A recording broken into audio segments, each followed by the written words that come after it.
दोस्तों, agree with Anil online classes में आपका हार्दिक स्वागत है। मैं अनिल कुमार। जैसा कि रसायन विज्ञान से संबंधित महत्वपूर्ण प्रश्नों की श्रृंखला लेके आया हूं, जो आगामी कॉम्पिटिटिव एग्जाम तथा सब्जेक्टिव एग्जाम्स में भी बहुत इंपॉर्टेंट साबित होंगे। जैसा कि देखते हैं, आज हमने रसायन विज्ञान का टॉपिक फर्स्ट लिया है, भाग 1 लेकर के चलते हैं। सबसे पहले रसायन विज्ञान के बारे में जानते हैं कि आखिर में रसायन विज्ञान क्या है। तो रसायन विज्ञान जो है, रसायन विज्ञान जिसे केमिस्ट्री के नाम से जानते हैं, विज्ञान की वह शाखा जिसके अंतर्गत पदार्थों के गुण, संगठन, संरचना तथा उनमें होने वाले परिवर्तनों का अध्ययन किया जाता है, रसायन विज्ञान कहलाती है। बात करते हैं यदि रसायन विज्ञान की, तो रसायन विज्ञान शब्द का अर्थ क्या है। तो देखते हैं, केमिस्ट्री शब्द जो है वो रसायन विज्ञान शब्द की उत्पत्ति जो हुई है वो मिस्र देश के प्राचीन नाम कीमिया से हुई है। जो केमिस्ट्री अर्थात रसायन विज्ञान शब्द की उत्पत्ति हुई है वो मिस्र देश के प्राचीन नाम कीमिया से हुई है, जिसका अर्थ है काला रंग।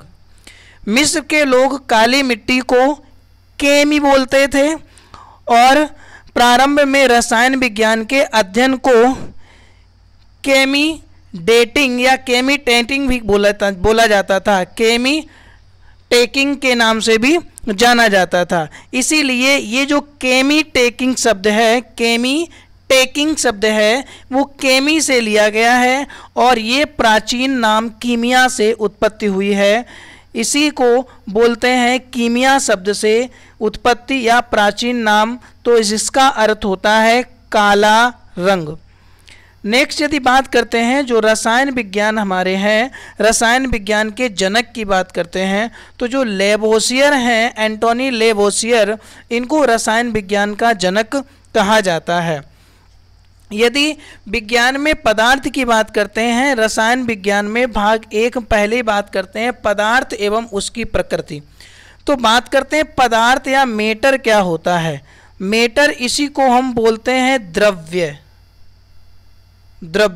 तो मेटर की बात करते हैं तो मेटर क्या होता है, दुनिया की कोई भी वस्तु, संसार की कोई भी वस्तु जो स्थान घेरती हो, जिसका द्रव्यमान होता हो और जो अपनी संरचना में परिवर्तन का विरोध करती हो, पदार्थ कहलाती है। जैसे जल, वायु, हवा, मिट्टी आपकी बुक हो सकती है, फैन हो सकता है, पंखा, पुस्तक, कलम, संसार का कोई भी वस्तु जिसको कुछ रखने पर कुछ न कुछ स्थान घेरे और उसमें कुछ न कुछ वजन हो, वो सारा का सारा पदार्थ के अंतर्गत कहलाता है।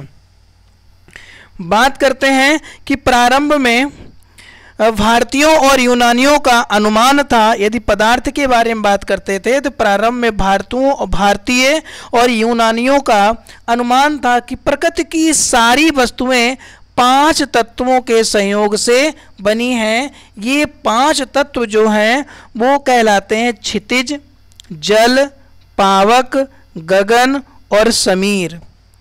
ये 5 तत्व होते हैं। इन 5 तत्वों से मिलकर के बनी है। ये प्रारंभ में भारतीय और यूनानियों का अनुमान था।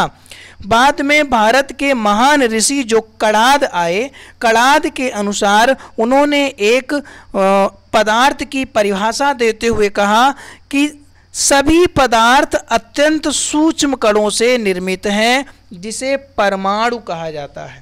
सबसे पहले यदि परमाणु के बारे में, पदार्थ के बारे में बताया था, तो परमाणु के बारे में महान ऋषि कणाद के द्वारा बताया गया था कि संसार की समस्त जो वस्तुएं हैं वो अत्यंत सूक्ष्म कणों से निर्मित हैं, जिस सूक्ष्म कणों को हम कहते हैं क्या, परमाणु कहते हैं।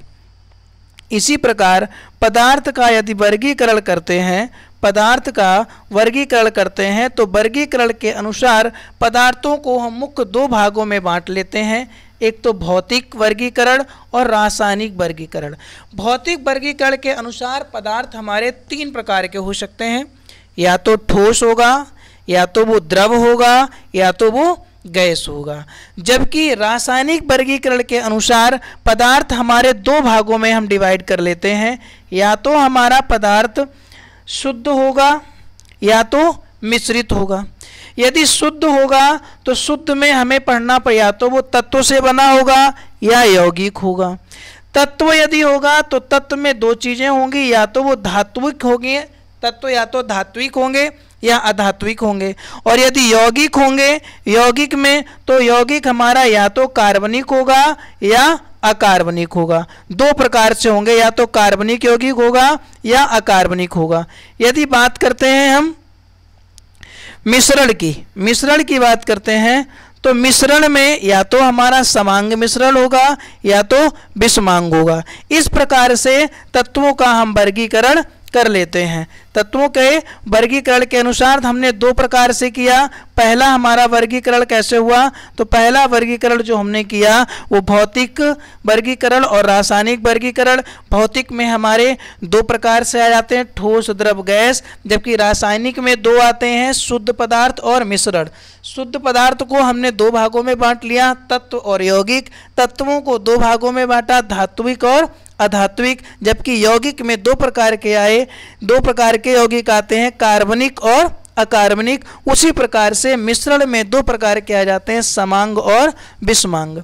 अब बात करते हैं हम भौतिक वर्गीकरण के आधार पर। पहला पॉइंट देखते हैं ठोस के बारे में, जिसे सॉलिड बोलते हैं।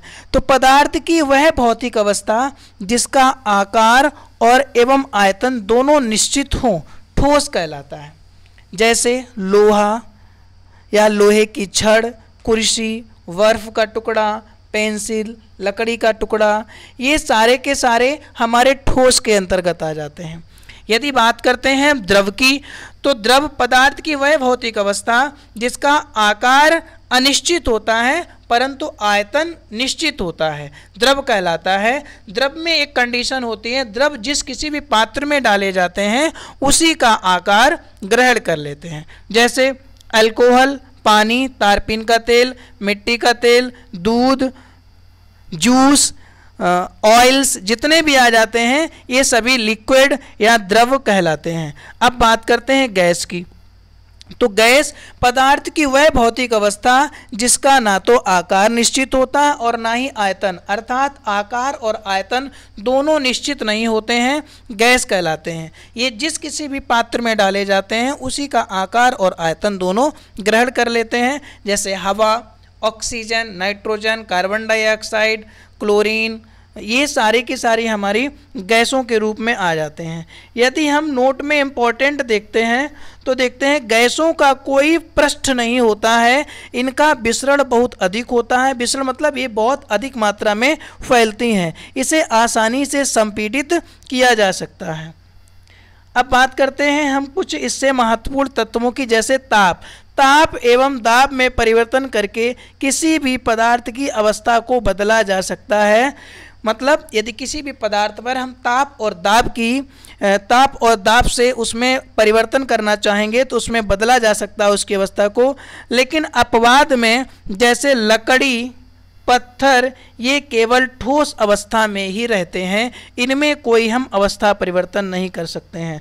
जबकि जल तीनों भौतिक अवस्थाओं में रह सकता है, ठोस, द्रव, गैस। जल को सार्वत्रिक विलायक भी बोलते हैं, जल एक उदासीन विलयन होता है, ये तीनों अवस्थाओं में रह सकता है, ठोस, द्रव, गैस में। पदार्थ की तीन भौतिक अवस्थाएं निम्न रूप से साम्य होती हैं। तो पदार्थ की तीन मुख्य भौतिक अवस्थाएं होती हैं, ठोस, द्रव, गैस, जिसमें आपका जो जल होता है वो तीनों अवस्थाओं में पाया जाता है। मित्रों, आज के लिए इतना ही काफ़ी। नेक्स्ट अगला टॉपिक के लिए आप हमारे चैनल को सब्सक्राइब कर लेते, वीडियो को लाइक कर दीजिए, जिससे आगामी वीडियो की नोटिफिकेशन आप तक मिलती रहे। प्रतिदिन आपको इसी प्रकार से 10 या 20 मिनट का, 15 मिनट का वीडियो रोज मिलता रहेगा। धन्यवाद दोस्तों, जय हिंद।